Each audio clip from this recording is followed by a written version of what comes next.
Welcome to Those Who Do, the podcast, a conversation with people about their unique interests, hobbies, careers, and lives. I'm Zach Barclay, here with the Perry White to my J. Jonah Jameson, Tony Forsmark. Ernesto De La O is a husband and father, born and raised in California. He's just like you and me. He takes his kids to football games, has slip and slide parties in the backyard, and hosts sleepovers for his children's friends. It also just so happens he's an editor for reality television shows. Which ones, you ask? The answer is yes. Ernesto's resume of reality television is ridiculously long. Among his credits are The Challenge, Shark Week, Total Bellas, Total Divas, Keeping Up with the Kardashians, Tori and Dean, In Love, and The Amazing Race, just to name a few. Ernesto has gone from being a nameless, faceless data logger to now supervising teams of editors on assignments that are sometimes in multiple countries at the same time. He talks with us about his early career in terrestrial radio and explains how editing has changed throughout the years, from being an on-site, locked-in-a-room pursuit to something people are doing on a table in their kitchen all over the world. Besides being an accomplished and respected editor in the entertainment industry, Ernesto is a warm, welcoming, and open guy. He spends a ton of time with his family and was incredibly gracious and generous with his time with us. This is Those Who Do, Creating Reality with Ernesto De La O.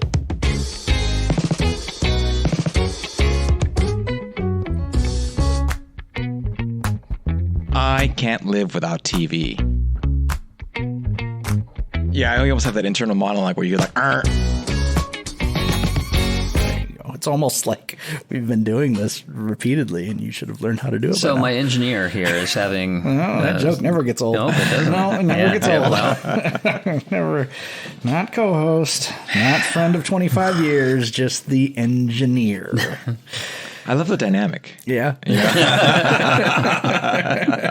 I'm glad somebody does. Oh, I'm fine with it too. I love it. It's freaking ankle. What'd you do? Did you roll it or something? I have no idea. Just like 4 or 5 days ago, it started hurting. Oh, so it wasn't from whatever happened over there earlier? No. Okay. And you almost stepped on the dog. No, I went to the doctor and a podiatrist appointment and all that stuff. Oh, that's fun. Yeah. Maybe you'll get a cane. That would be cool. Or a fake ankle. Well, I mean, if you get a cane, you might as well get the monocle and just complete the monopoly. 100%. I'm not gonna. I am 100% going to get like the silver lion head. Well, I mean, if you're going to do that, you get a fur coat. No hurricane for me. Yeah, exactly. Fur coat and all of the rings. No, my doctor said I would use a cane, so this is what I'm doing now. I mean, I ordered it on Amazon. You know how you get to that part where it says people who also bought this. Yeah. So I just clicked on all of them, and that's what you do. Okay. Well, welcome everybody to another episode of Those Who Do. Today we're here with Ernesto De La O. He's a longtime editor for reality television, and we're going to be talking a little bit about him and his work and what he brings to it. Thank you, first of all, Ernesto, for gracing us with your presence. I'm so excited. This is so fun. I'm excited too, so I'm glad we both are. This will be a lot of fun, I think. But it really means a lot that you're willing to come in and talk to us, because this is kind of a passion project of ours. And I really love talking to people.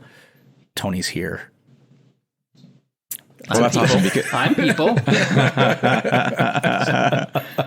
Well, I'm finally to get the opportunity to talk to somebody else, because I'm sure my wife and my kids are all over me talking about editing every day. Yeah. I've joked over the course of the weekend that this is the most that I've interacted with adults in months. So I'm really enjoying it. Just having some adult time, drinking way too much coffee, and just being around grown-ups. I always like to start basically the same way, because we want to learn about you as a person, because that's the most important part of finding out about what it is that you do. So I always start the same way. Little Ernesto was born where? Born in Santa Monica, California. I know it's rare that actually, everyone from California and Los Angeles is sort of a transplant, right? You would think, but our previous guest was also from West. He was from Westwood. So. Oh, really? Yeah. But so far, you're only the second person that's actually from here. No, yeah. It's interesting having, in hindsight now, because I've been doing this now for like 19 years. Mm-hmm. And so you're hindsight, we're looking back into like how it sort of evolved into me doing this business, right? And I have a very clear memory of what had happened, how it happened. I just didn't realize that was going to be happening. When I was 9 years old, I was watching TV, and my parents came home and said, "Stop watching TV. It's bedtime." And it was 11 o'clock, so it was super late, clearly.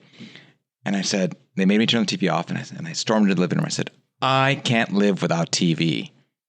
And I made a stomp, went back to my room, slammed the door. My parents, whatever, they went to bed and stuff. But 20 years later, right? Like they made this thing about me watching too much TV, and this is what I do. And all you do is watch. And not only can you not live, but it helps your children live. I mean, my mom still mentions that, saying the epiphany moment of like how she felt like, oh, don't kill your eyes watching TV. Right. And now it is the provider. Don't get too close to that screen, Ernesto. Do you remember? Yeah, it was. It was always like, you're sitting too close to the screen. Now, I was lucky enough to be at your house the other day. You were very close to those screens. Well, they're not CRTs either. So that being said, here's my confession. I think I need like better glasses now in context. I think I'm losing. I've crossed over to old man, like bifocal. Like I went to get my eye prescription. She's like, well, I think it's time for progressives. And I was like, what's that? Mm-hmm. And she's like, oh, it's where you can see like, from far and close and stuff with a nice line. Is that bifocals? Kind of, though, but Reagan uses them for her computer, my wife, and I've got it. It's so that you could like, even if you want to be on your phone and watch TV, here is this and here is that. Yeah. See, I have special contacts now that help me focus quicker from when I'm looking down to when I'm looking up, because there's a moment when I look down and I look up and it takes me longer to focus. And I'm like, oh, man. And then the eye doctor said, we might want to start talking about bifocals. I mean, I don't know what this we shit is, man, but like. I will say it was an awkward moment between me and my optometrist. And I was sort of like questioning her. I'm like, listen, I'm going to be questioning you, but I'm only 48 years old. Okay. So are we sure we should be having this conversation? She's like, yes, sir. You need bifocals.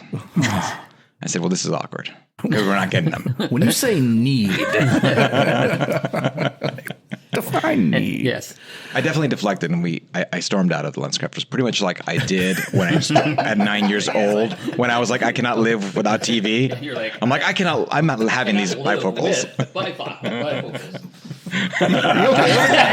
Right? You got him so worked up he can't even say bifocals.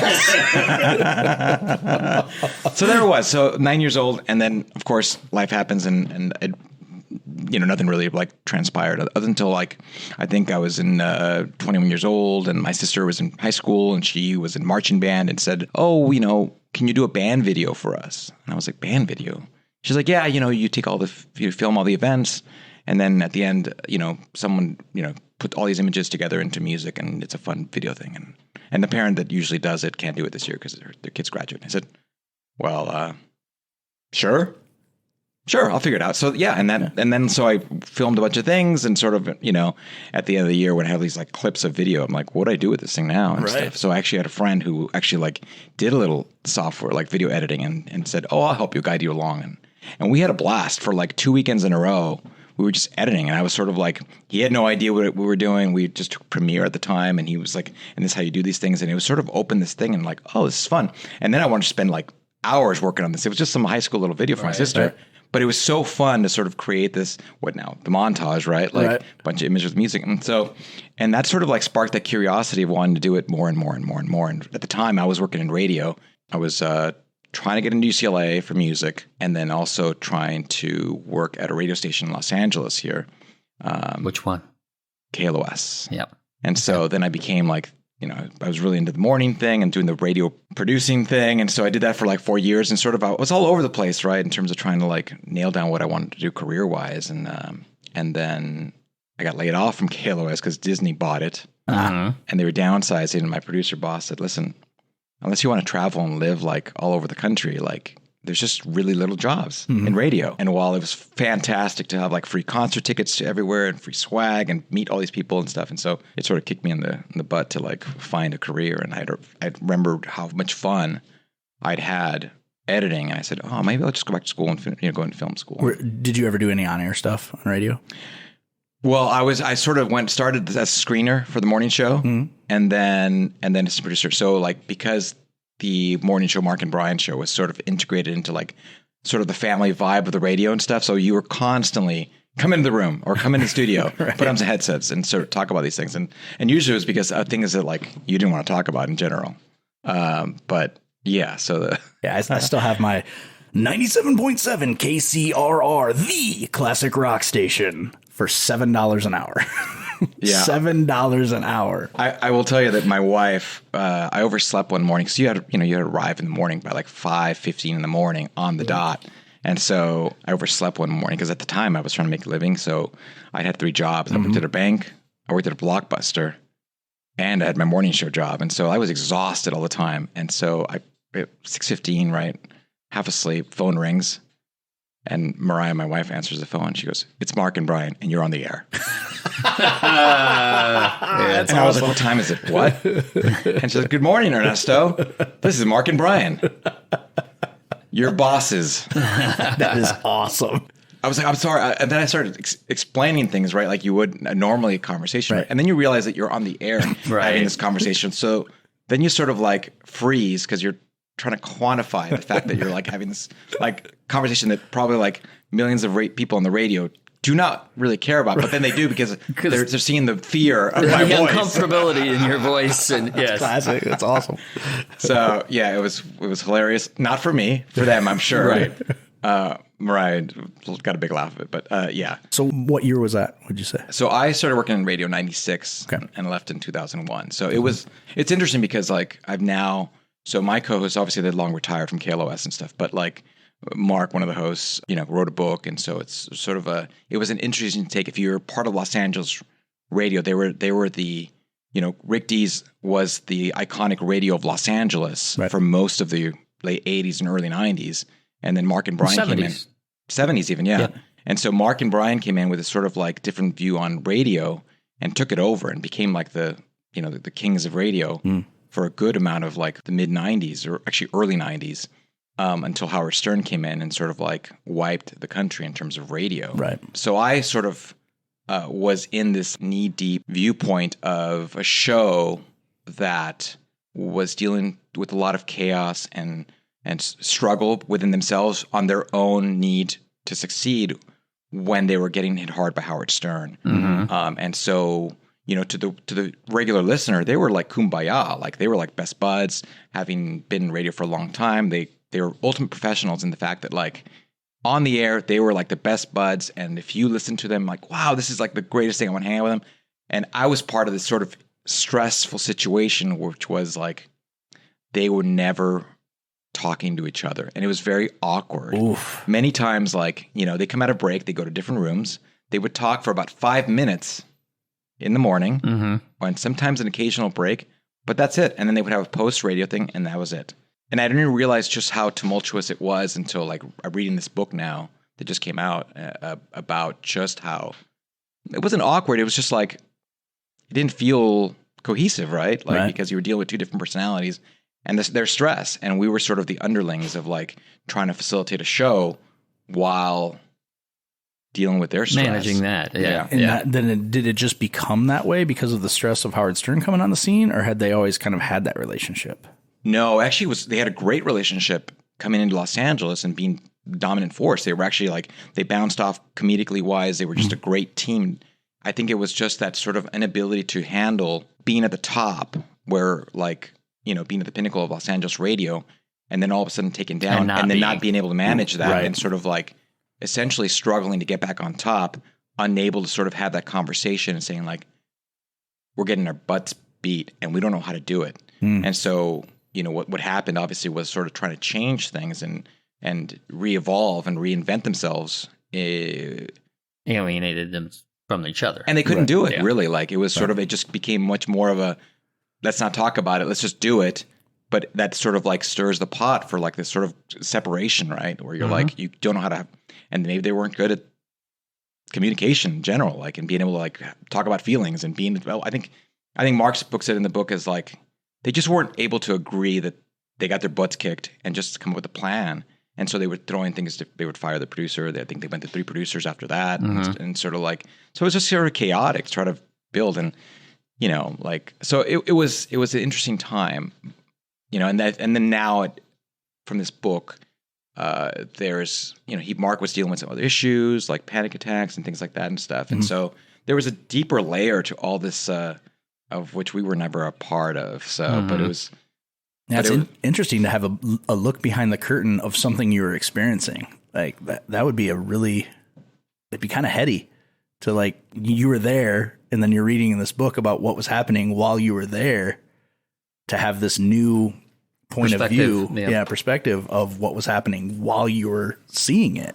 Yeah. And I think that's the tough part, right? Because I wish and sort of a bigger problem in general, right? Of how we just don't see problems. People put this facade, right, about life, and they portray themselves of what they think they want people to see themselves, and they don't really see the turmoil that's internal, right? Apparently, it was like not sleeping through the night and drinking a bottle of wine to go to bed, and he obviously had to show up at 4:30 in the morning for radio and stuff. Yeah. And so, like, you're trying to you're dealing with the stress of trying to get back on top, but you're dealing with the stress of this issue, and so we just got the stress of it some days where it's like, oh, we're like walking on eggshells essentially, or like, I'm taking calls, trying to get the best calls of the day, and like I'm running to the break, bringing the calls, and he's just grumpy with me because I didn't get a good call, or like, like I get a good call and when he punches him up, like he hangs up, and I'm like, things out of my control, but like I'm taking the brunt of this moment, right? And like somebody's got to be blamed. But with all that, I think what's most fascinating about it is that despite what I feel like was chaos, never really was like portrayed on the air. None of it really ever happened on the air. And it was like, I mean, that's the true test of professionalism, is that no matter, and probably like, no matter how crazy it was behind the scenes, when that mic turned on, it was like kumbaya. And it's go time. We got a job to do. And their comedy was on point always. They always knew when to hit their timing and stuff. And so I think that was sort of the most fascinating thing for me, is that like you can hide it well. Yeah. I always wanted to be the guy that did the KGGO voice. 95 KGGO. Yeah, that's like it was a local station for us. I just remember getting a note when I first started working at the radio station, because I didn't put enough emphasis on the. Like we're the enunciation, the classic rock station. And I'm like, really, man? Like I'm voice tracking for like midnight to 5 a.m. How much focus do I need to put on the at that point? Like it's branding, man. Yeah. It's branding. So when I got hired, they didn't tell me. So, I said $7 an hour, but they only paid me for the amount of time I was in studio voice tracking, not for the length of my show. So I was making $7 like a week. Because that's incredible. I could go in and voice track the whole week's show in an hour, because I was just hitting breaks. Everything was programmed for me. So I would get a list on the computer of what music was going into the break, where I was coming out of the break, and I'd voice track the breaks, and that was it. That's incredible. Yeah. So it's interesting now how radio is, and how it's evolved into what it is currently, which is like unlocalized radio, right? Like if you are listening to radio in Iowa or Idaho or New York or Los Angeles, it's one voice being recorded from some central hub that gets very well packaged by computer systems and advertisings, that like you're none the wiser that it's like one voice that has like 50,000 markets. But the locality of what used to be like, you listen to your Los Angeles radio and be like, oh, okay, it's my neighborhood DJ or whatever. It's gone. It's now like sort of this corporate, like spoon-fed, like. Well, it's kind of gone. I mean, I think places like LA and say Chicago or New York, because I mean, there's still the morning hosts for K-Rock. Those are all, local. But I think, when you go to like say Kiss FM, maybe not. Well, right? we've still got some morning zoo happenings in Waterloo, Iowa. We've still got local stations. Yeah. I mean, we've got a couple that are locally owned, so that helps too. But then the station I used to work for was owned by Cumulus forever. And then they sold them to somebody else, and I don't know what's going on there now. I could go in. I still have keys. Yeah, I remember when I got let go from KLOS, I took an interview with K-Rock, and I took an interview with another alternative station at the time. It was called Y107. It was like the new K-Rock of Los Angeles in like 2001.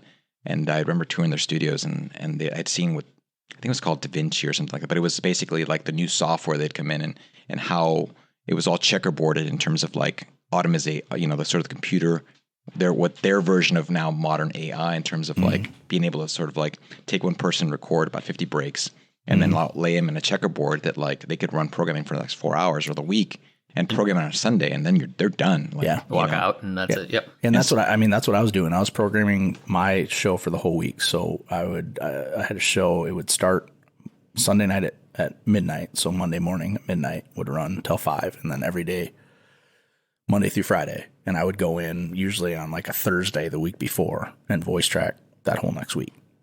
And it would just play. Like one time when I first started, I went in and voice tracked the night because I was running behind. So I had to voice track that night. So I ran in. It was a buddy of mine's birthday. So I voice tracked the breaks. On one of the breaks, I'm like, hey, and happy birthday to Kyle Jurgensen. I finish. I go to the bar where he's drinking. I'm watching my watch, and I'm like, all right, the break's coming up. Hey, Kyle, come out to my car. So we go out to the car. I turn on the radio. And it's like, and happy birthday to Kyle Jurgensen. He's like, what the? Well, I think what you're talking about really on display, like on Sirius XM. You know, people are. I mean, that's all pre-programmed, and most of the DJs are at home. Yeah, no, they're just recording at home. And what a wonderful time to be alive, right? It's almost like you could do some type of radio show in your dining room around a circular wooden table with your friends. A radio show, though. That's sort of radio. Oh, okay. It's way easier if you describe this to old people as it's an internet radio show, because then it's like they accept it somehow. But if you call it a podcast, they're like, what's a podcast? No, I mean, that was the question. My aunt was like, she saw Zach's had a post where he's like, new endeavor coming up, and he had his suitcase and tagged me, and my aunt's like, okay, so what's going on? And I go, oh, we're just starting a podcast. And then like a couple minutes later, it's, well, you're gonna have to tell me what that is someday, what a podcast is. I'm like, and I'm like, okay, it's a call, it's a conversation. It's just it's not a text. So yeah.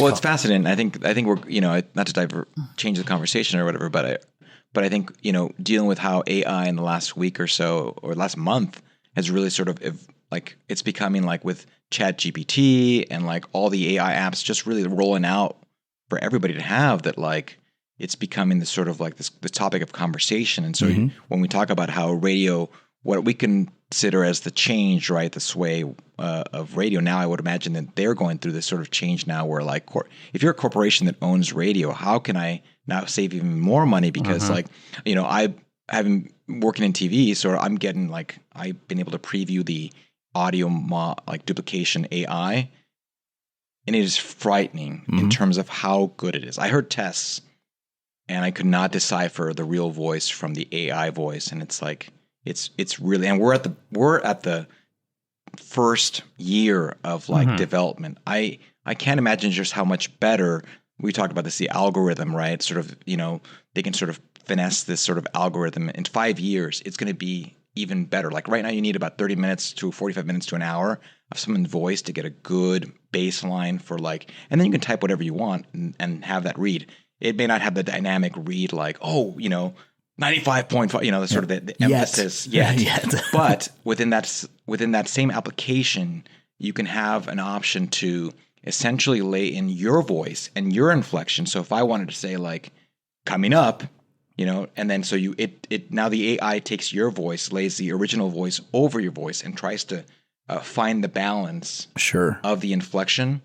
And that is super new and not quite perfect yet. Yeah. But in 5 years, that will be perfect. So we were actually just having this conversation about the strikes and AI and what that means for, like, as an actor or a voice person, that's horrible. It is. And so if you think about it, like, you know, thinking about Rick Dees or anybody who else happens to be the most lately, like Ryan Seacrest, right? So like if someone were to record 2 hours of Ryan Seacrest and put it into the computer, like he could essentially do another job.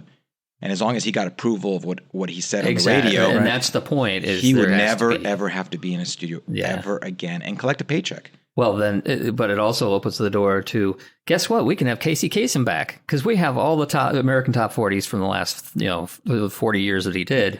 And you could, that's, and he would have no say, Several years ago, I saw a demonstration where they took, they fed in Obama a bunch of his speeches, and then they spit it back out where they just made him say whatever they wanted. And it was, I mean, you could kind of feel a little bit the pauses, but that was several years ago. Mm-hmm. Right. We're in trouble. Like, I mean, it's, I think terrestrial radio, I think you're right, is probably where it's going to show up first because terrestrial radio is struggling anyway. So if they can make what they're doing cheaper.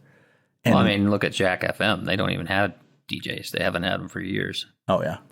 It's straight. But I mean, if every local station can just key in here in Lake Tahoe, and now it feels local again, but it's not even a human. Like I could see that happening. And, it's true. And that's the thing, right? Like what is important? What do people gravitate to? Does a lot of people would say like, in the early days when I was working in radio, it was like too much talking, more music. Because everyone wanted to just listen to music, right? So, but when you have funny entertainment, like, if you talk about Howard Stern, like that's engaging, like he's so entertaining that you're like, he supersedes music. So I think that's the struggle, right? I think you could have an AI voice, but it may not resonate anyway or connect with somebody. So just because they're sort of like localizing it by saying like, come to Pete's Automart later for the barbecue jamboree or whatever. But as far as entertainment factor. And that's the key, which I think AI is far from like being entertaining yet. Right. Yeah. Yeah. Unless you look at the disasters when it screws up. That's kind of entertaining. Or just like, when they had to pull the chat bot off of Twitter or because it was racist. It almost instantly turned racist immediately. So it wasn't a chat bot. It was just somebody on Twitter. But it is truly frightening from all businesses. And speaking from an editor, producer, it is like with these AIs in terms of like being able to sort of like throw in clips to a sort of an application and then having sort of like it quantify like and spitting something out that maybe it's not perfect, but it's like faster. And, we're coming into this TV is sort of changing in that, budgets are becoming shorter and smaller, that they're finding ways to cut corners at everywhere. Even, when I started in 2001 reality TV, the schedules were longer and there was more emphasis on color correction, making them look super pretty, obviously, like, based on TV standards, right? So now, but over the years, because of budgets and cuts and like looking for ways to trim the fat, essentially, it's like, well, what can we get it as good? Is it broadcast legal? Is it, how can we, get it to a point? And so now you start thinking philosophically about editing. Can you throw certain things into an AI and pop out something in a faster schedule, right? For years, we talked about whether or not editing shows would ever be farmed out to other countries, mainly because people can learn the software, right? And for a lot cheaper than what the going rate for editors are in Los Angeles or in the United States. And so that never really transpired. I think it's hard to understand culture. Yeah. Well, and a lot of times, a show has a voice, and the editing. I'm sure you'll talk about this later. That the editing kind of gives the feel of the show, and that is determinant on the human aspect of it and knowing the show. So if you start farming it out to like 8 different people in different places, each time you farm it to a new person, there's another chance that they just don't get it. They don't get what the flow is supposed to be. Yeah, well, unlike say animation, which they ship off all the time, right? Yeah, you're not going to necessarily have the same sensibilities television-wise. What they're doing in Japan on TV is not what we're doing in Japan. In television, right? As far as cuts, flow. Things like that. No, it's true. And I think that there's an inherent rhythm and sort of pacing that like every country has. Whether if you don't travel and see other TVs, you really don't get it until you actually travel abroad and see what they're watching. You're like, whoa, this is so completely different. Like if you're even just to the UK or London, like if you watch the TV, it's a lot slower. BBC is like, paced out a whole different rhythmically. And that's been an issue. We've had editors who've like come from like the UK, and the rhythm is just completely off because it's a completely different like sensibility, right, to it all. Yeah. I mean, because you want the feel for the people who are watching it, because you don't want it to be jarring, and so like different people from different parts of the country have a different flow to their life. I mean, things are a lot slower in other places, faster in other places. So I guess that makes sense. I hadn't really thought of it that way, but that does make a lot of sense. So, reality TV comes in 2001. How did that come about? Well, it's interesting, right? Like I started at Buena Murray, which is sort of the creator of reality TV. Like they created The Real World, and that sort of new avenue of storytelling, right? Taking people, social experiment essentially, and putting people from different backgrounds, different histories, and putting them together and sort of like seeing how they can cohabitate, right? In the real world. In the real world. Yeah. No, I mean, and what a great what a great experiment it has been, right? It's sort of the dawn of what is now, we look at reality TV. You know, I came into it in 96, so it was 4 or 5 years later after I think the first Real World was 90, 91.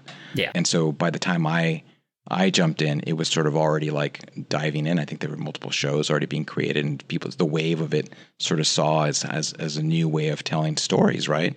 In a different way, in a refreshing way. You could cast people from whole different backgrounds and create incredible, good television. As long as and you know, they were fantastic, pioneering, great storytelling.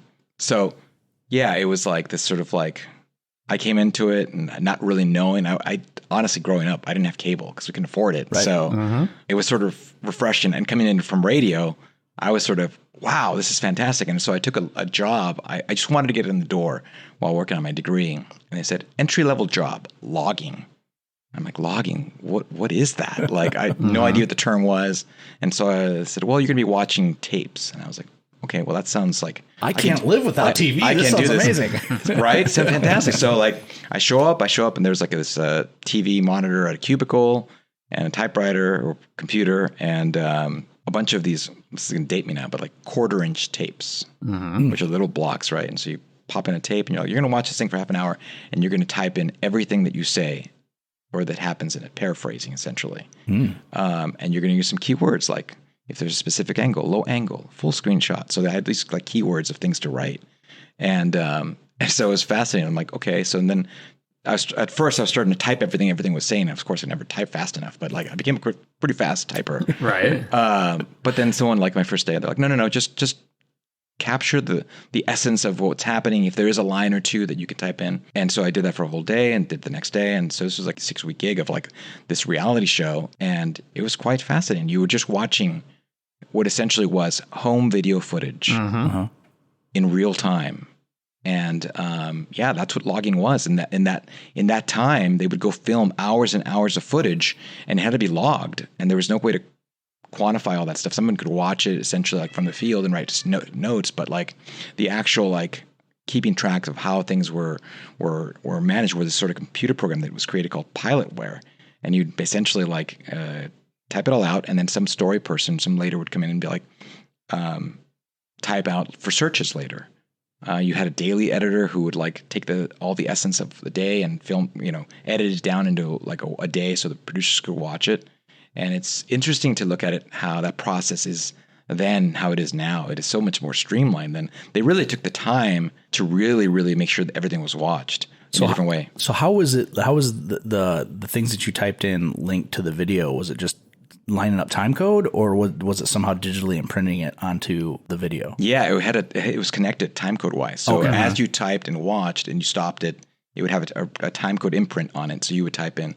What was the most bizarre thing about it after 3 days? Actually, it was the first Friday I went home, and I remember my brain sort of like having 8 hours of this for like 5 days, and I remember walking in my hallway, and my internal monologue was like, low angle to the faucet, zoom in as I pour a glass of water. I refreshingly say, like, that's delicious.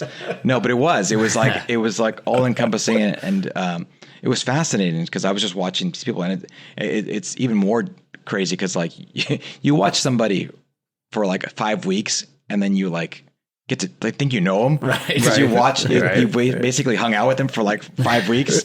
And then like it at some point I saw somebody once in like casting. I was like, hey. And it was that awkward moment, like, you don't know who I am. You've never seen me before. But I watched you for 5 weeks. I have an intimate knowledge of all your movements. Wait, that came out really, really wrong and creepy. And so how did that transition to, so I know that is a progression from a logger to assistant editor to... Yeah, it was sort of at the time, it was sort of like I had this necessity to just try everything and learn everything. And the company made it really, really easy for me to sort of like, I remember making friends with the HR person and saying like, I will take any job because I just want to learn. I want to learn all facets and I'm not quite sure what to do. And so whatever happens to be like, even if it's a 1 week, 1 day gig. And so I did audio casting, I did like dubbing, I did coordinating. I was the release coordinator. And so I sort of like, taking all these different jobs to really like learn kind of like, and even though in the back end, I was like, I was still enjoying editing, but you sort of don't have that clear direction of because there were so many different jobs and facets, and sort of being in the middle of it was sort of like the niceness, being able to sort of like see what people are doing, immersed completely in this whole thing. And then actually the vibe was so cool. Having worked in the business for a long time, it wasn't very sterile. Nowadays I've worked in many shows, other companies, and different places where it's everyone kind of goes in, closes the door. And actually I was talking to a colleague the other day about how like she worked at a company and everyone sort of like closes their door and see you at 6:30, and it's like a very sterile. And if anyone remembers, like the MTV used to be based in New York and Santa Monica, and they had this building called the Motel, and it was like you walked in, it was something like 2001 Odyssey, because it was like this long hallway of white doors, and it was very sterile, and everyone would show up at 9 a.m, pop out at like 6 o'clock. Yeah, it was very eerie, and I hated working there. It's kind of like those old 1950s things where all the guys get out of their cars, get out of their driveway and pull in, and then they back out. Yeah. Something completely out of Pleasantville. It was like, that sort of bizarre. Yeah. And that sort of like, sort of propelled me to sort of like continue doing it and being excited. And all the editors there were so like, it was such a chill vibe that they were like, pop on in. I'm like, oh, cool. And like, you could see what they were doing. And then sort of that propelled to like my boss, who was like, I'd been doing enough different jobs there. They said like, well, what are you going to do? Like, you gotta pick a career. Like, are you going to go and be a post supervisor, or like, are you going to do like story, or are you going to do like editing? And he's like, but you got to make a decision, because you can't stay in this land forever. And, he gave me a weekend to think about it. And I came back and I said, I think I want to do editing. He's like, great. I got this project for you to do. It's not going to pay you much, but it's really important. And like, basically, that was easy. Yeah, it was literally like that. And he was a great mentor, and he was able to say like, so I came back and he's like, I got a project for you. Take all this footage, make it something entertaining. I don't think it'll ever see the light of day. The network wants to see it. Just, it's a promo type thing. And that's what it was. It dialed back to that high school, trying to make that video for my sister. And I remember working the entire weekend. Like, I was up in the building for like 2, 3 in the morning, like, and far much more hours than I think he expected me to be in this thing. And I created this thing, and it looked like an episode. And he watched it, and he's like, how long did you work on this thing? A couple hours. I was like, 30 minutes. Yeah. And he's like, and he was blown away. And I think that was it. That was it. Like, for me, it was like, it was so much fun where I lost time. You sort of immerse yourself in something that's so engaging. Yeah. Mm-hmm. And so like, being able to craft music and like cut it together, trim it down, find little nuances, reactions, all those things. And I think, the aspect of choices, like what moment is going to resonate more, or like, because you have quantifiably so much footage, and weighting it down to the best. And it was such a good control. If you like puzzles, it's what it is, right? Mm-hmm. Problem solving. Oh, I don't have this moment, or if, and that sort of was the seed to sort of propel me to say like, oh, that's what I want to do, and move me into the path. In reality TV, as opposed, or maybe very similar to episodic, how much influence does the editor have on story? Do the producers come to you and say, this is the story that we're going to try to push, or do you find a story through the footage? Well, it's interesting. I think it's a collaboration, mm-hmm. ultimately, because, I've said this many times that, like, I think, with sitcoms, it's sort of a writer's medium, right? And films tend to be a director's medium, mm-hmm. where it's sort of like the editor gets a creative shot at essentially a rough cut. And then the director comes with his visions of takes and shots and mm-hmm. ultimate vision. And obviously, like most films, end up being what the director wants it to be. Very rarely do editors see their vision through as their vision in a movie. But when it comes to reality television, it is a collaboration of storytelling, because there is a story department that makes sure that they know all the essence of the characters and what stories are possible and compelling enough, right? Mm-hmm. Sometimes you may have a moment that is fantastic, but there's no beginning or middle and end for an arc, right? And so you have to sort of stick to those sort of like rules that you just can't have a moment. It might be a good moment, but it doesn't necessarily begin middle, begin, end. It doesn't advance to anything. Yeah, so I think there's careful crafting in terms of like not a script, but it's sort of an outline, essentially, like, this is a great moment. This is a great story. This is like, this person, we need to really tell this story and And as they sort of massage it into something that's called a string out, right? The editor comes in and takes this and then really dives in even more. But it is a collaboration because you are having to choose the right interview bites to sort of like support that story and make sure that it stays compliant. So I don't think it's either or. I think it's a collaboration of like editors and story departments, sort of like, and obviously that dynamic changes based on whatever company has to be doing, because sometimes you have segment producers, co-executive producers, showrunners. I worked at a company years ago that was like they would shoot all day and the co-executive producer would sit in edit bay and say like, okay, so this is what I shot today, and so this is what I want the story to be. And it was very, very rogue, and there was no organization. It was like, it was very chaotic for me. And I was just like listening. You basically paying me to listen to like you tell me what you want, right? As opposed to really massaging it and really putting thought into it.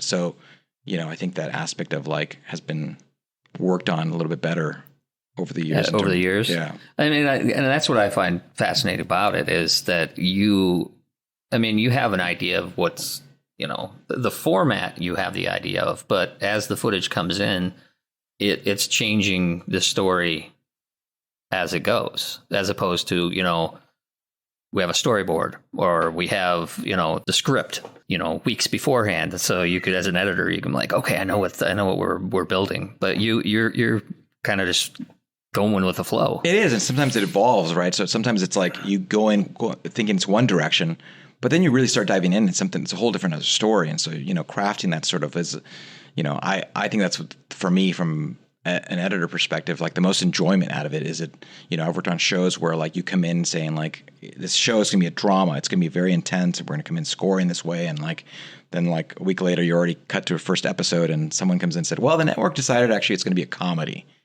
And you're sort of like taken back for about a day or until you're like, what? And then you sort of have to go back in, script all the music, look at all the footage and retool it essentially. And so that is the challenge of it all, to try and like figure out now it's the comedy and write the angles and all those things and stuff. So that, so it's that fluidity, that sort of like constant thing that makes it exciting for me, because it is sort of like a ever evolving. Every day is different based on what you have. And you and I have talked about how important sound is to the storytelling in reality TV. How much input do you have in, soundtracking? Well, it's interesting too, because like budgets keep getting cut. And so there is an inherent problem in terms of like how you're able to score and what you're able to score with, right?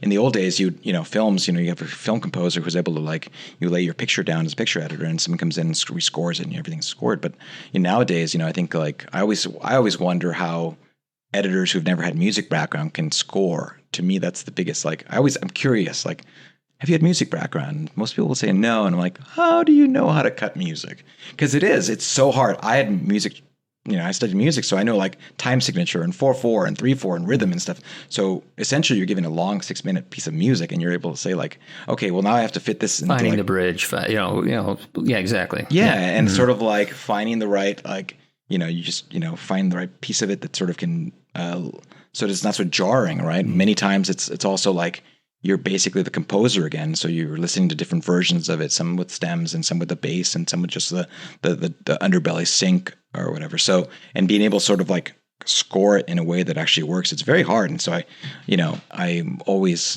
astounded when an editor hasn't had any sort of music background, but it is another fun part of it, like being able to sort of like rescore. It's like music design, sound design, and right. And sort of rhythmically having to sort of like work out the timing of it.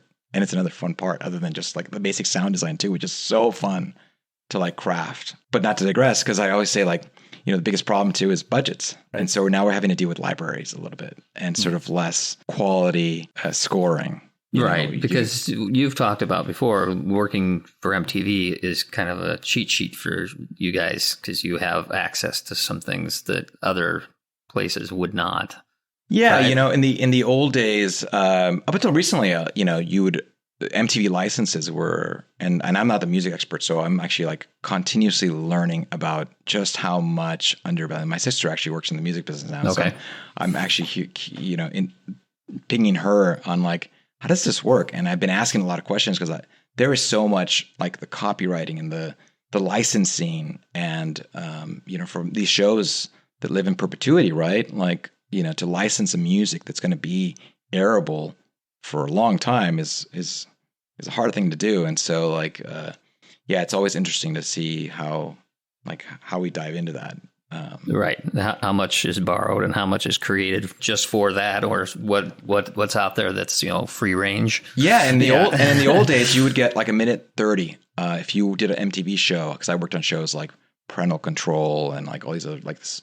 And so in those days, like you would get a minute and a half of whatever MTV library had access to, which is fantastic. I mean, think about being able to score like Guns N' Roses or like November Rain, one of your shows, right? Like, so I worked for a showrunner who put all his money on like his first episode, and he put all like these high end songs because everyone like the network would be like, this is fantastic. Why do I love this show so much? And it was just, the music was so amazing. So like, but nowadays it's sort of like those licensing, everything is becoming so expensive that like they aren't able to do that for a while. So that was like the heyday. Even until recently, we had that MTV license that allowed us to have like, you could have like last year I worked on a show and we were able to drop in Alanis Morissette and all these main songs that sort of elevated what seemed like the budget of a show. Right. Absolutely. Under the blanket of MTV. But, as things change in terms of like licensing. Right. And I'm sure streaming music is probably part of the equation as to why it's changed. And it makes sense. If you're a music writer, right, you sort of want to get paid and sort of that. Those licenses have to. I see the plight of everybody who essentially like isn't getting paid, and there's these blanket licenses that were used forever, and not really, making sure that the writers were getting paid or the music collaborators, and so like the trickle down effect of like finances, like so it hurts us because we can't use those sort of licenses to be able to elevate our shows, right? But it makes sense. At the same time, they need to make a living too, right? Yeah, yeah. I remember once waking up. It's such a weird deal. Waking up in the middle of the night, like midnight, and all of a sudden I have this song in my head, and I'm like, "What is this song? And what was it the theme song for?" Well, I finally drilled down and realized that it's "Paint It Black," right? And then I'm like, "What is this the theme song for?" So I'm Googling around on the internet trying to figure it out, and then I finally key into my brain. Oh, it's from Tour of Duty on CBS. You remember Tour of Duty, the Vietnam War show? Well, they were only able to use it for so many years. So I'm looking at these clips thinking I'm going insane because all these, the title sequence clips are a completely different song. And I'm like, I'm losing my mind here. I know that this was the theme song for this show, but I assume that's what had to happen because it was a Rolling Stones song. They only had the rights to use it for maybe the first air. And then when it went to syndication, maybe they didn't have the rights anymore because of music rights. I almost had to like check myself in somewhere because I thought I was losing my mind. It is sad because, if you're a fan of a certain show, right, these sort of, for me, my day doesn't go without me hearing music. It's sort of like my mood, right? Like we went on a walk today and we were listening to I was playing the Sundays for my kids and so music is a big part of my daily life and I pushing that on my kids, right? But like that aspect of like attaching a song or to a certain scene or moment or a main title, right? It sort of like lays in a foundation for like your memory for that thing. And sort of like, it gets undercut essentially nowadays because it is. Most shows that we work on now will only have a certain song for the first airable version. And then they do a version called an evergreen version, which is like laying in different cues or different tracks that essentially are like more generic, but will play in perpetuity forever. So you get one shot at it and stuff. But if you're like, I wonder how, I don't know how much that happens nowadays for most shows. Like if you're watching a Mad Men or a Breaking Bad or one of those sort of big name shows, how often those licenses also, because like for me, there's a lot of shows that I watch over the time that like there's a song track attached to that certain moment, right? Yeah. And you're like watching it again, like this feels odd because there's something else. Like it's like switching the actor that plays the character. Because there's a lot of shows that the music of the show is another character in the show. I remember Supernatural, like after like the third or fourth season, I think Kripke left and was still credited as an executive producer or something, but he wasn't actively show running anymore. And the classic rock music left for like 4 or 5 seasons of the show. And I'm like, I'm not watching the same show. This isn't right. Like that music was a character within the show. And everything got changed because they play like generic rock song number 7, instead. And you're just like, no. I need to hear Kansas right here. That's what needs to be here is Kansas, not something from artlist.io, like it has to be something recognizable. Well, yeah. I mean, it's that way for, movies, especially. I mean, how many times you're like, okay, what movie is this? And you hear it on the radio and like, what movie is this? And everybody's like, yep, then we know what that movie is. So if it's not there, and you're like, well, I don't know if I like this. Yeah, I mean, you think about it, and I wonder about that about movies now. I'm sure these licenses are built in because I think movies are sort of different ball game, right? But like if you think of like Caddyshack or the I'm All Right song, right? There's certain movies, your songs you hear, and like that's that movie, Right.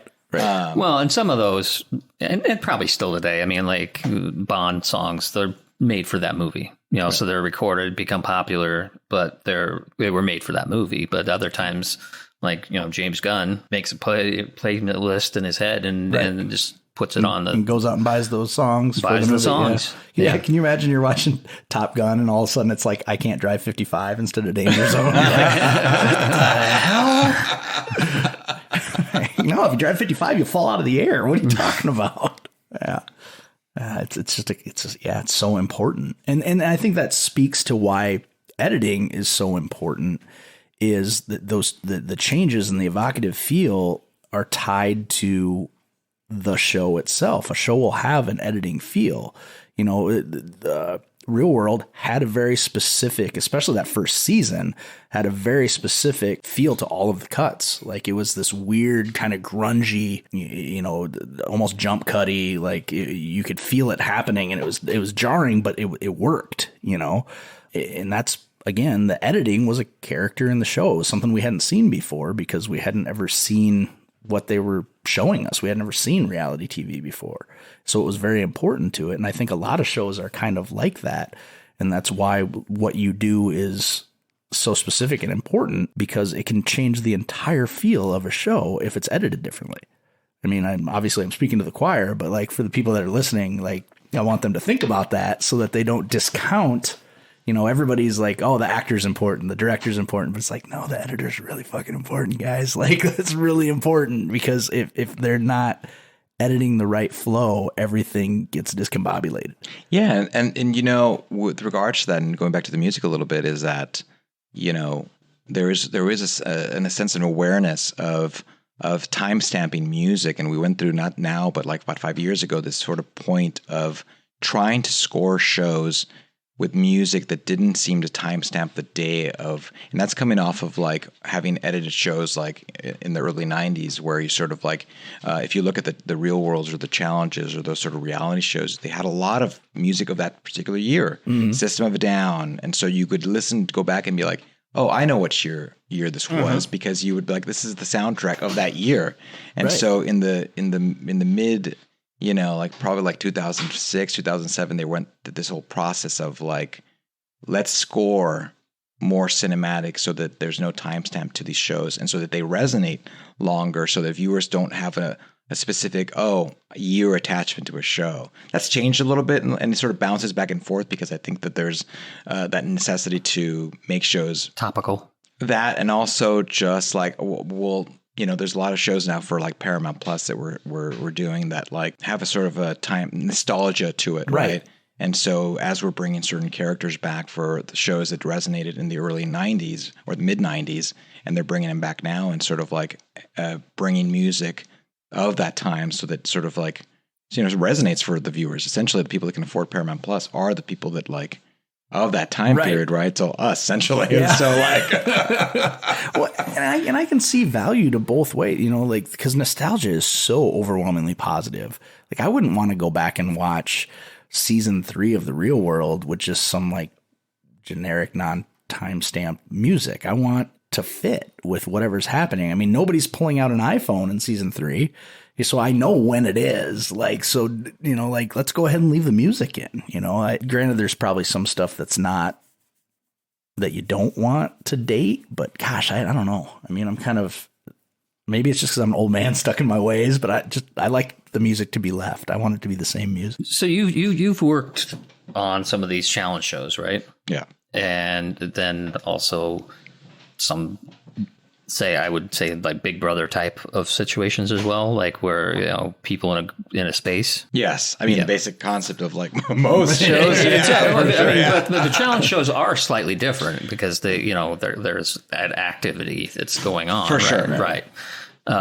Is there a preference that would you rather do one or the other, or is it's all pretty fun? No, I think it's all fun. I think, the versatility of it all it works for me because there's different, my job is a problem solver. And so that aspect carries from both like, taking scenes or different moments, like challenge moments that are very adventure. And so for me, it's sort of like, I like the variety. And that's probably why I gravitated towards editing, working shorter terms and stuff, because you're giving something a canvas and it's constantly evolving. And so you're having a problem solve. And so like, I do like challenges in sports or reality competitions because there's so many different elements that you can elevate. And now, honestly, we're going through this fantastic, what I call technology's finally caught up to what I wish we could have done years ago. Okay. Because like the aspect of like, I remember working on shows years ago and saying, God, this would be so amazing if we had a drone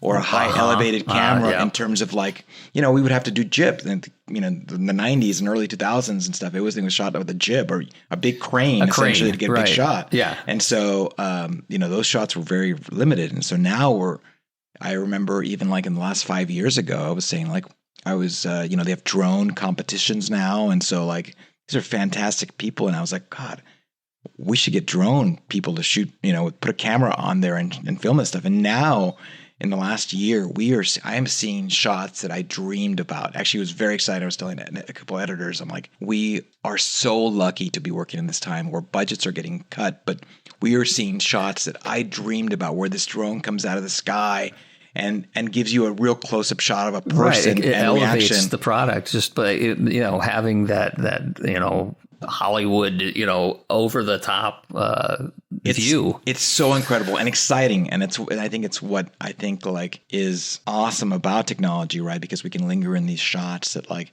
and that's a big thing too. I think that's going to evolve how we edit shows now, because for a while it was like, let's add a lot of cuts, a lot of edits, make things faster, much more frenetic. If you ever watch a show like The Amazing Race, that is a very like stylistically edited show that's very frenetic. You probably don't get a shot longer than about 2 seconds because it's a constant go, and that's sort of the beauty of that show. Very talented editors, and it's built that way. They don't linger in a cinematic shot that you would do in a movie with like a 6-second shot, right? And I think that's the ever-changing thing that we're... My cat has been awesome. I love it. I got to say, it's been nice because I have a dog. And so living with the 8-month-old dog has been quite life-changing, having never had a dog. And so it's always curveballs. And I've had a lot of Zooms. And my dog just sort of decides to pop into a network Zoom and... Hi, this is my dog Bailey. Right? He's the other showrunner. We made like, okay, the kids cannot be anywhere around because we don't want noise, and all of a sudden the cat turns on the TV. You're like, what?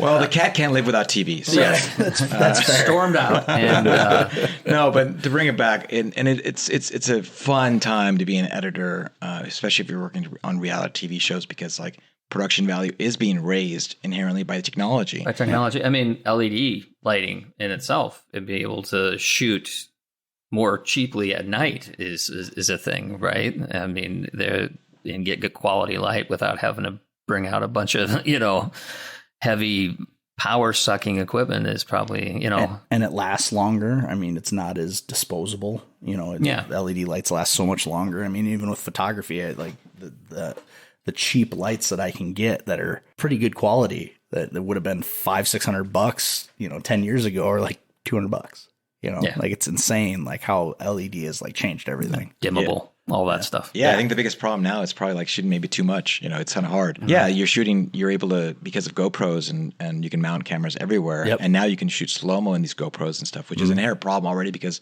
not to get too technical, but like, you can't put time code on GoPros, and so you're having to sync up shots. Because the technical aspect of it is that when you go shoot something, everything gets grouped, right? So it gets put on a canvas. Essentially, it's a timeline, but you have an access to multicam group that essentially has every single angle in one clip, right? Right. So, but it's all timestamp. And most of it is. But nowadays, certain GoPros can't inherently have time code on itself, so someone has to laboriously sync sync all these GoPro cameras. So you can have 24 cameras and someone literally has to do that. Well, that brings another question. Camera quality has changed. HD, from when you started, has that been a challenge of dealing with HD image versus, whatever you were getting in 2001? There is a big, I personally, from an editor perspective, because we're really technically, let's speak from a personal TV watcher, right? Most of us have 4K. I have 4K TV, but I don't get 4K programming, right? So we don't get the top quality of what is available. So I think we're still over in this hub of not seeing the full potential of what can be filmed. So that line is still sort of pushed because inherently there's a problem of storage for most of these. It's easy to say let's shoot in 4K, which is not a problem. The cameras are available, the lenses are, everything's available. But the amount of storage you have for filming a day shoot in 4K versus HD is night and day. 100%. Yeah. Especially if you're shooting different locations. And then go to 8K, it's I can only imagine what that will be. And power needs. I mean, if you're shooting 4K, you're going to chew up a lot more power. That's it can be more expensive exponentially almost. I like it in the sense that obviously as an editor, inherently if you met an editor, they're pretty cranky. They're pretty much cranky about everything. Oh, why didn't you get this shot? Oh, we should have got this shot. Oh, we should have shot it this way, right? There's a great divide between post and production. I always say, and the last couple of years we've been trying to bridge that a little bit because we're always complainers about stuff. But for me, 4K is I can punch into a shot if it wasn't cropped right. Yeah, and the viewer, and it gives you such endless other possibilities to punch into and move shots. There's so much data there. There is so much data. And as far as color correction, is it widen the spectrum of what you can do? So and they do come out. It is a whole night and day situation. So for me, it's let's push technology, but I know it's an easier said than done when I'm not having to worry about how much storage space. Well, the nice thing about storage is, I can't remember, I can never remember the law, but it doubles every year, cost versus storage, and it's the same with processing power. Storage is getting cheap. And as long as we don't go to 24K, you can get a NAS system that has terabytes of storage, even on the consumer side for a couple $100. So I know obviously the professional side would be more expensive because you want them to be reliable. But in the grand scheme of things, if storage prices keep doing what they've been doing over the last 10 years, it might be more attainable unless the quality continues to grow too. And we're at 30K, 40K, whatever, that much data being larger. But it is even in my small amount of working with video, having that 4K is super valuable. Yeah, I think there's going to come a time where the demand is going to be there, right? Where the viewers are demanding the programming. I remember years ago popping into a Best Buy when HD came out, and you'd go into the special room to watch HD, and you're whoa, this is so cool. Yep. And then you're you buy your, I remember buying those droplets of water. It's so great, right? And that was 480. It was 480. My wife would hate me because I would always go in Best Buy and I'd be I'll see you in about an hour. I'm going to go in this room and and then you're this is fantastic. What can I watch on this? And they're well, there's 3 shows right now. Right. And if you watch the other shows, they're going to look weird. You start watching things from the other eras and you're ooh, that doesn't look right because they're used to a CRT screen and very forgiving to a lot of things. Yeah. I remember when the first season of The Walking Dead launched, and our AMC didn't have an HD feed at home.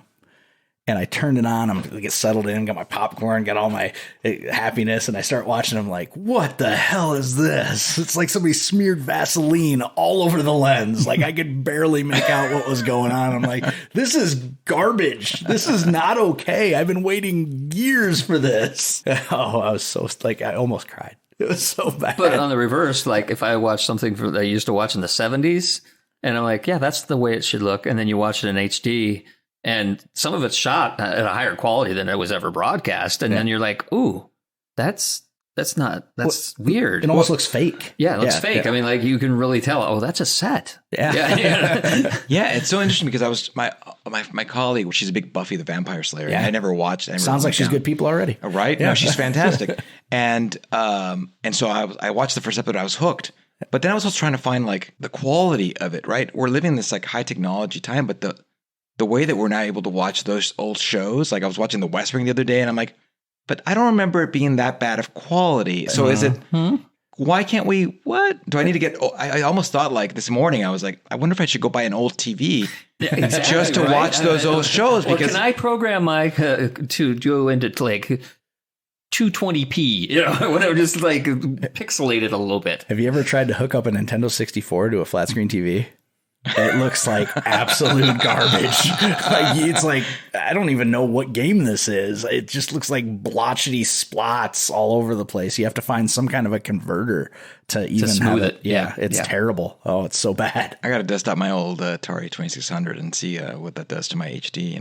It will not work. I mean, there's. I tell you, there is a video. There's a video online that you can retrofit it so that you can at least get it to RCA. Oh, really? Yeah. It's just there's just a module inside of it that you solder out and then solder a different. You have to order it online and then solder it in, and then you can hook it up to a normal TV. And for the most part, it looks pretty good. But somebody was just telling me the other day, there's like a kit you can buy now that you just plug everything in. You don't even have to solder it anymore. But I've also got an Atari 2600 sitting on a shelf at home, and I'm afraid, like I was going to convert it, and I'm like, but what if I screw it up? Then I won't have an Atari 2600 anymore. Then what do I do? Well, and not only that, when we were playing those on like tiny screens too. And so if you put it on everything, the biggest TV in your house was, maybe 26 inches, right? Yeah. And so watching TV or playing games on it was like, you're that far away, and okay, that's fine. But then you put it on a big screen, you're like, oh my God, that is. Well, I was talking to one of the IT guys at work, and he was saying that Atari is releasing, it's like a Atari 2600 Ti or HD or something. It still runs on cartridges, and it has all the retro games, but it has an HDMI out. Whoa. Yeah. I'm like, oh, as a nerd, I want to play my original, but as a realist, that's way easier. Well, there's a thing that I have used. It's called a MAME arcade emulator. Yeah. And so all those are off old CRT screens. So they take the ROM images and dump them. And if you do it on a flat screen LED, it's off-putting sometimes because there's a warmth to the CRTs were, I was like, oh, that's really blocky. Yeah. Yeah. I miss Pitfall so much, though. I love that game. I had a friend that worked at Activision years ago, and I remember I got invited to go tour the dungeon. It was like this. I'm like, do you want to see the dungeon? And I was like, what does that mean? He's like, oh, it's this place where they test the games.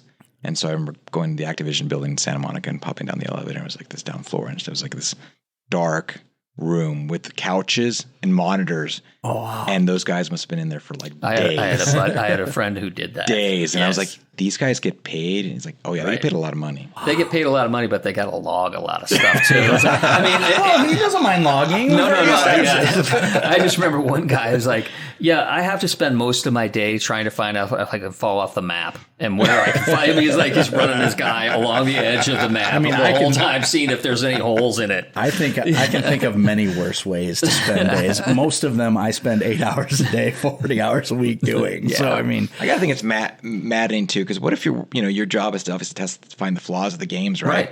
So you spend 3 weeks trying to get to level 35, and you finally get there, and then oop, glitch.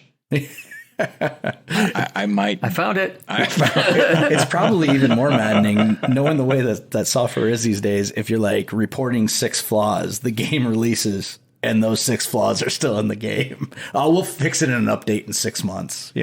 What's so interesting about software and updates, and editing in terms of what is available. I was saying how I had to go to career day not too long ago last year at my kid's school, and so I was like, oh, I've made some posters, and I was like, okay, well, I know, okay, I'll add some designs of logos of applications that are used like Avid and Premiere, Final Cut X, which is defunct, but and so then I started browsing around to see what the kids are doing these days, and there's things like CapCut for TikTok and things like that, and I showed up to career day, and it was quite fascinating to hear all the take from the little kids of oh, well, I use CapCut and how all these applications now is but nowadays, there's constant necessity for updating these applications and they're getting worse. I feel Avid has been the mainstay of film, television because of its stability. There's a lot of applications, of course, CapCut and Premiere and stuff, and they're trying to be much more versatile. Final Cut, I thought, was going to be the rival. In fact, actually, for a while, I thought years ago that Final Cut was going to take over Avid because the wave, Cold Mountain was edited on Final Cut, and so there was an inherent wave to shift because it seemed much more like user friendly, but also like it created some stability. But then that went away. It's sort of like, but now like all these updates, we as editors complain about the latest Avid and like creating title tools and like all these things. It's like they are trying to make it user friendly, but it's becoming much more glitchy. Yep. Yeah. Well, I mean, Premiere is notorious for launching broken alphas. Like it'll launch and it will just be broken. Like you'll try to do the most basic things in it or the render will hang because there's one transition in it or something just weird that it's like, how could they not have tested this? And, the conspiracy theory is that they want the users to be their beta testers, basically. So they'll launch an alpha version, which is actually a beta version. They'll just wait for all the complaints to roll in, then they'll fix it. That's maddening. Yeah.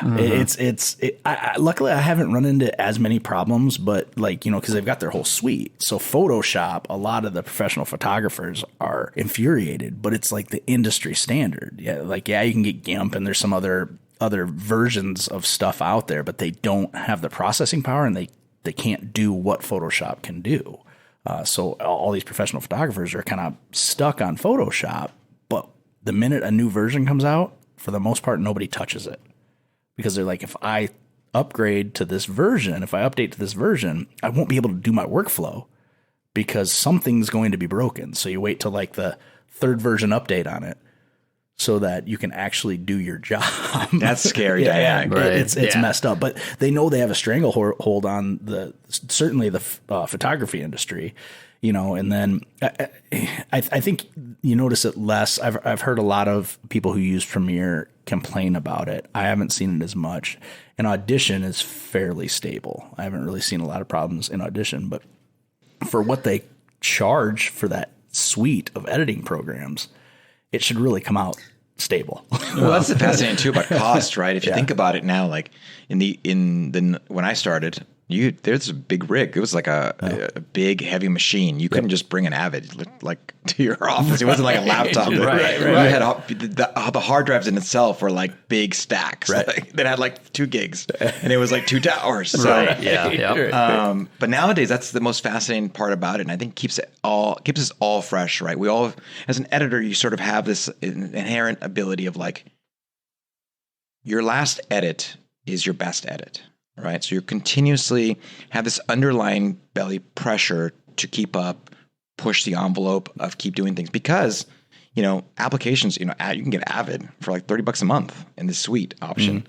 Premiere, the same thing. Everything is sort of software based. And so like, again, it's sort of like helping people propel to careers, but also like pushing us all to sort of reinvent things and try different things. And sort of like, there is no like cookie cutter, like music, right? Like, pushing the envelope of trying different things, and these kids, I'm fascinated at where we'll be 20 years from now in terms of like all these kids that are already using like CapCut or like, you have iMovie on your phone. I mean, you can create that as good, but I mean, you can make a really good rough cut of something that you've shot on your phone. Well, we haven't even talked about DaVinci Resolve. Blackmagic rolled out DaVinci, years ago. It's free. Yeah. And it is powerful. I mean, it's node based, so it's a little bit different than, a timeline based program, but it can do some really cool stuff. If I was starting all this mess from scratch, that's probably where I would go because I wouldn't have to pay $600 a year to have the Adobe suite. I could have Audacity and DaVinci, and be fine, Well, it's so interesting because at the start of summer in June, my daughter came in and I said, "Can I have an app?" And I said, "Sure. What kind of app do you want?" She's like, "Well, I want to do some editing and some ASMR." And I was like, "Okay." With my daughter? Yes. And I was like, "Okay, well, all right. What do you need?" And she's like, "Well, I want to do some audio editing and a little bit of picture editing." And so can I get DaVinci Resolve? And I was taken back a little bit. I was like, wow, I was impressed. And then I was taken back by the fact that she already knows an application. And truth be told, I didn't know DaVinci Resolve. Yeah. So this is how like I'm like, oh, I'm feeling old now because like my daughter, who's like 10 going to 11, knows an editing software that's different than what I use. Right. And I said, well, maybe you want to use Avid. And she's like, no, I want to. And she was like, a 10-year-old. Like, no. DaVinci Resolve is like the best thing. It's a workhorse. And so I had to go. I said, give me a hot minute. And I said, give me 2 days.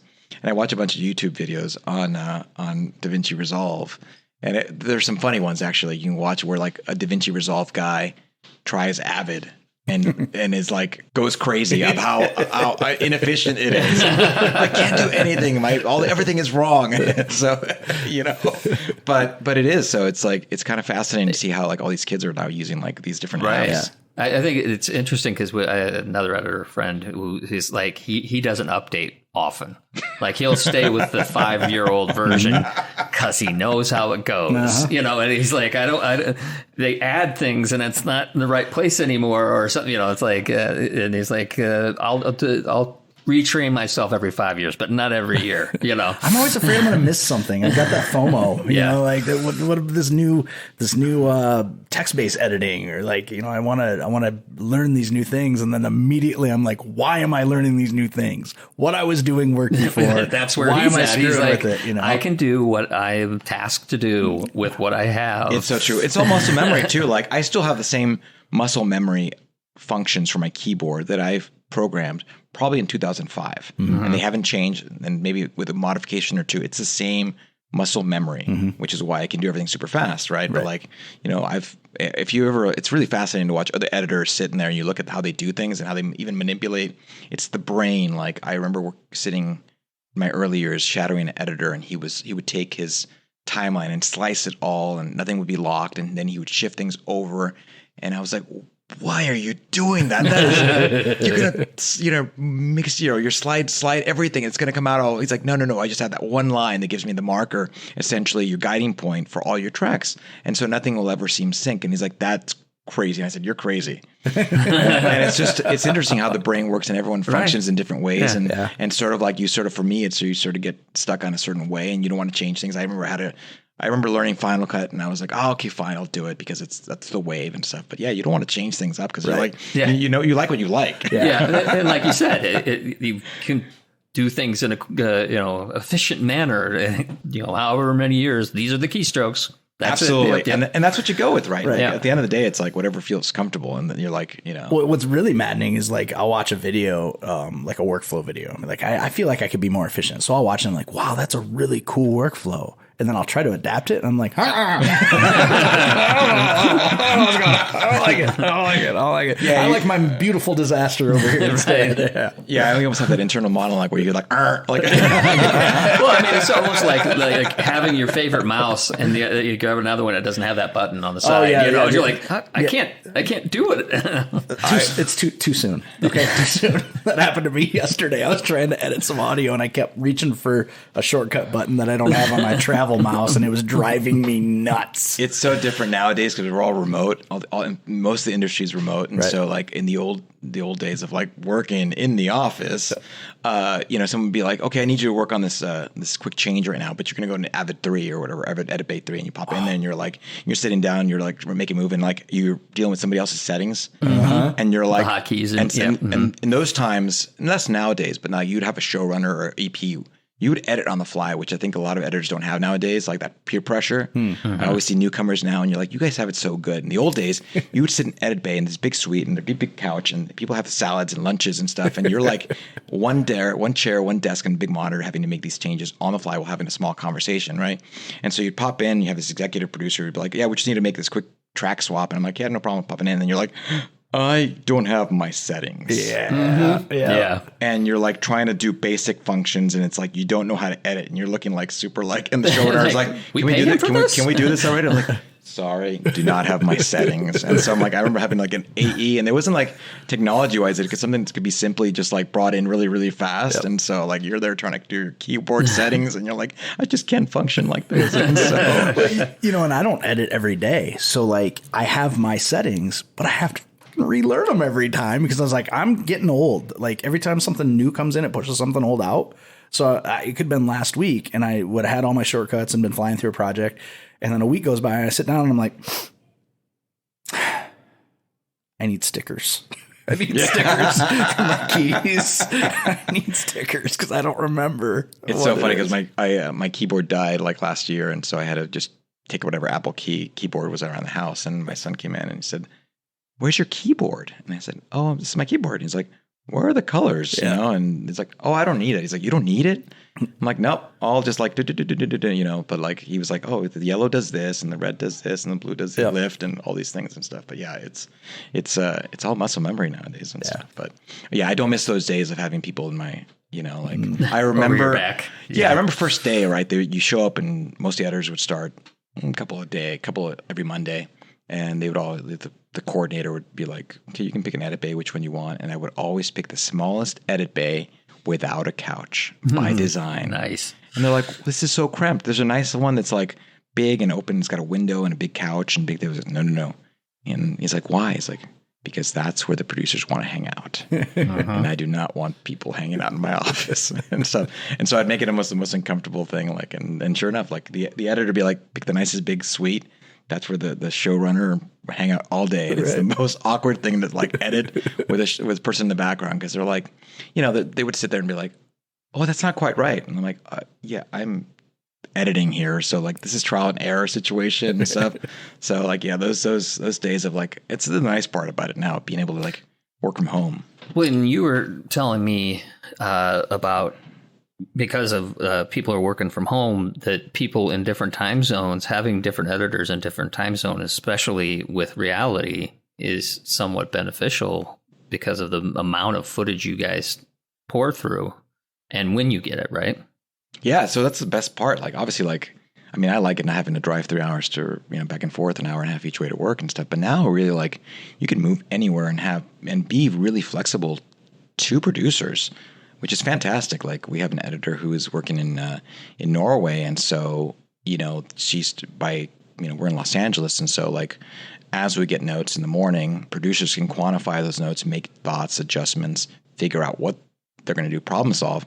And when the other editor wakes up at like 10 p.m. and it's good to start your day, you have a game plan, and then, you know, you talk through the changes, and then you go to bed, and you wake up in the next morning, and like a dream, it's already done. It's there, right? It's sort of a godsend for a producer to have somebody working like completely different opposite. And I kind of, and they're not burning the midnight oil; they're just doing it in their She just messaged us that she's leaving Norway and coming back, and I was like so sad about it. sad emoji, because really, like, it was like I feel like a saving grace to have somebody on those hours, because you could, most of the time you're sort of problem solving during the day, and so you have editors waiting around for you to make decisions on things. And, you know, of course, from an editor perspective, I enjoyed those days. Oh yeah, take the time, like figure out what you're going to do with my notes, like, you know, and then half the day, and then you're scrambling to try and get everything done in this short amount of time. But now, those schedules.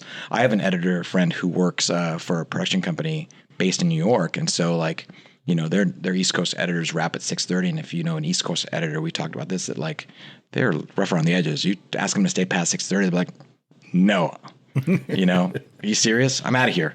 And so like they realized that sort of like, you know, vibe of the East Coast, and so like they hire editors on the West Coast to fill those sort of extra hours, so that 6:30 they hand their timeline, and they finish their work until like what we would be like 10 o'clock, and then they can accomplish everything they want. And so that time zone is such a variable, nice actual element to be able to get these things done in a short amount of time. Right, because you got quick turnarounds, right? Yeah, everything's pretty quick nowadays. You know, I think like we are certainly, as we're, you know, working up new editors, you know, getting them used to the sort of like fast turnaround, because it's just how quickly can you problem solve this? And, you know, most network notes are addressed within like 2 days. And I don't know what the film schedules are like, but I know that we have about 2 days to address notes. Right. It's a very, very quick turnaround. And so you guys start off with how many cameras usually? You know, it varies. You know, obviously as on challenge sets, there could be over 25 cameras. And if you really think about GoPros, there's like 30 cameras. So you've got 30 cameras all shooting 8 hours of footage. Essentially, you know, you know, it's hard. Like, production puts these GoPros on these rigs sometimes too. So like there's a lot of time. Sometimes they work, sometimes they don't, but sometimes they get great moments. And a lot of times they get the moments that the real camera guys can't catch because something happens in a moment, and that happens to be like your insurance base of having a camera. I don't know what Survivor, they shoot a lot of camera as well, like a lot of cameras. And so it is a lot of footage being filmed across the board. Right. And so the loggers and the assistant editors have a lot of stuff to weed through. And so we talked earlier about logging in the early days. So now that the modern day use of loggers is gone now, and sort of pilotware and logging that footage is sort of gone and sort of streamlined. And maybe it was sort of an introduction to the fact that there's better ways and sort of the evolution of how you can make things and produce shows a little bit faster without necessarily having to watch everything. I mean, everything gets watched, but now you're relying on producers' field notes and things like that to highlight things, and then you watch moments. And then if you really find a moment that is compelling television or a compelling storyline, then you really deep dive into that sort of hour or two to see what what coverage you had for that. Yeah, and a lot of it obviously is like recourse is a big thing for reality TV, like the commentary on the commentary. So like you're trying to find those things, and producers are fantastic at being able to log all this stuff and write this stuff down so that at least you have a good solid base of like information as it's come down. So really, even as production happens, you sort of know what storylines are sort of taking place. Got it. By what's being filmed, because they're sort of being able to jot down everything that's happening. Oh, so and so, and we should be able to track this, and resident professionals now are so good at it. They're able to sort of like quantify that. It's, the education process for the creation of television is sort of like a mainstay. So like it's very efficient now. You don't need to go back to like having to watch somebody or having to pay me like $500 a week to watch everything. Only imagine, how much that would cost with 20 cameras to pay somebody to go through and physically watch each one for 8 hours worth of footage. It's just not needed anymore, really. And really challenges, you sort of like that sort of like competition based. Most shows like that will have, all the incidents will have in a certain moment, and obviously like they're covered by the same time code. So beginning and end. You can find a different angle for certain things and stuff. But most scenes, end up having one camera, two cameras. Most have one, and as an editor, like being very fortunate to have camera shooters and DPs that know the business and know how to shoot a scene and to establish like a wide and a medium shot and close-up shots, and that's why it's really hard, I would imagine, for a new camera op to go in and start filming stuff, because it is a very and I've never worked production, so I don't know what that is. I've always complained early on. I'm like, oh, why did they get this shot? And then you really realize, just if you think about it, everything has happened in real time. You don't know what this scene. We could be recording a podcast and we don't know what the actual storyline is going to be. And so like for a camera guy to come in and say like, oh, you should have gotten the shot of Tony like looking, upset. He didn't know. He didn't know what the storyline was. Right. And so we have we watch it later and we're like, how clearly you didn't see it? Well, we've been watching like an hour of footage beforehand. Right. So we have that moment, but that epiphany moment of what the storyline is going to be. But so they're fantastic at being able to cover it. And they've gotten better at it actually in the last couple of years in terms of being able to get coverage, because it's important. Like the cutaway is important. You don't have reshoots. There's no reshoots. Right, exactly. Despite the fact that, there is an inherent thought that reality TV is produced, it's not. Especially competition-based shows, you get what you get. And if you don't get boring cast members or people that just don't know how to say a good soundbite or do entertaining things, there's not much you can do. There's nothing you can do. You can animate it, and you can create moments. The editor can obviously has great liberty to be able to accentuate certain things and make things exciting, cut them faster. And but you can't manufacture charisma. No, exactly. Just add music. When in doubt, add sound effects and a couple of bells and whistles graphics, and there you go. So just some suspenseful music in the background. We'll feel something, right? Yeah. It sounds like it's crazy. I've worked in a lot of different lines of work, and the one thing that every area has always suffered from was communication. People are terrible at communicating their ideas and their intentions and stuff. But it sounds like, that's what makes it run well oiled. Like there has to be a communicative through line. If the producers are making notes and saying this is what we want, if the communication fails, then what? Like what's the fail safe?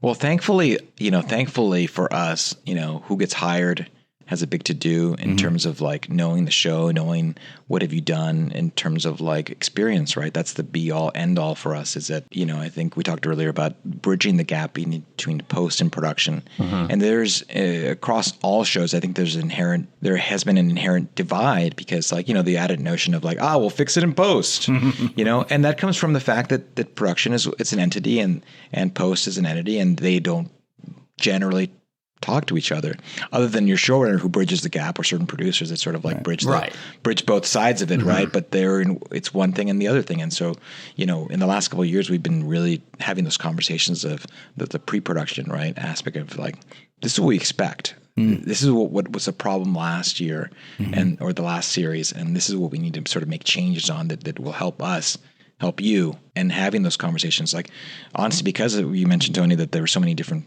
cameras and so many shots, right? So many times, sometimes some shots may get left out. The DP really had a vision for a certain motion, but because production wraps and it's all in post and that communication doesn't happen, a lot of times those shots never get used, and maybe they get buried in something. So that's sort of, we've been really trying the last couple of seasons to sort of bridge that gap. Pre-conversations, during conversations to shoot, post-conversations, sort of like, so that everything that gets hammered out in terms of like, we really need this, or we didn't get enough of this footage, or we really need night footage, or time, these sort of elements that they would, because they're so knee deep. And I production people live a nomad existence where like, it's like 12, 14, 16 hour days. Right. And it's craziness out there trying to capture everything. If there's a moment that happens in the other house or another room, and you have all these things, and so they're flying by the seat of their pants trying to get everything, and you're worried about a shot from over here that no one got. And so, like, I think bridging that gap in this expectations and the experience of having done it more than one season or two seasons, they're so instinctual about a lot of things. And I have an editor on my show right now that he worked in the field, and so he has that sensibility about like understanding what they're going through, and sort of like we've had conversations about that. Oh, well, that makes sense now. And so, but bridging that gap is a big thing. Where like, I think we are washing away that divide, because it's not that way. It's like, we are as editors in post putting out what they did. And so it would be, like, we want to put the best thing of what they shot. Mutually beneficial to And so, but there is an inherent, like, I think at the beginning we've had pre-production meetings where like, they're very sensitive, when we ask for things, and, because we sit in an office and very cushy, and we have no hindsight or what they do. And so we make asks, and they're like, but you do realize how hard that is, Well, no, I wouldn't ask. Yeah. Sounds simple enough to me. Shoot. If you could leave everybody with one encapsulated thought of what the most important part of what you do is, what would you say? Oh, absolutely. It's storytelling.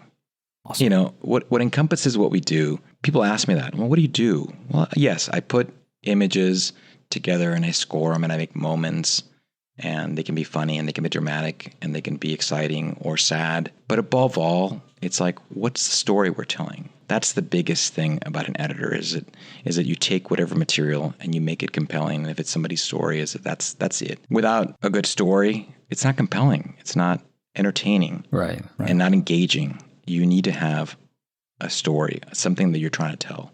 And that's all. We're storytellers at the end of the day. That sounds perfect. Like, that's awesome. And it's true.